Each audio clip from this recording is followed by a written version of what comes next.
Recording studio मोहरा घाट खगड़िया। भैया महुगी हमर खेला करी माई बाऊ से लड़ई छे। भैया महुगी हमर खेला करी माई बाऊ से लड़ई छे।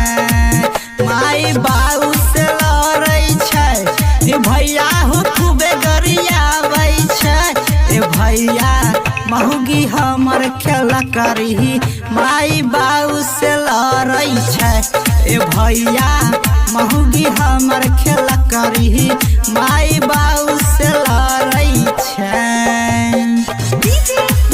माई बाऊ से माई बाऊ से माई बाऊ से लड़ई छे।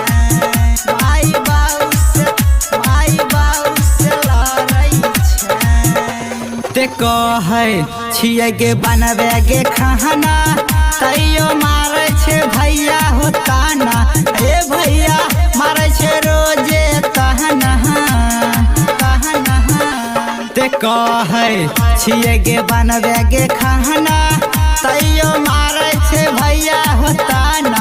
भैया मारे छे रोजे तहना तहना। ते मौगिया छिके नहिरा के बहसल माई बाऊ से लड़ई छे। भैया महुगी हमर खेला करी माई बाऊ से लड़ई छे।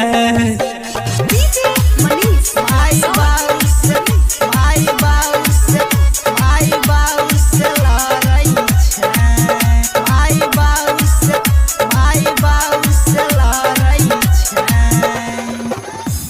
ते राइटर कहे छे राजेश बिहारी मौगिया देते हमर घर उजारी। भैया देते घर उजारी उजारी। ते राइटर कहे छे राजेश बिहारी मौगी देते घर हमर उजारी। भैया देते घर उजारी उजारी। ते रंजन कहे छे साच है बतिया माई बाऊ के मारई छे।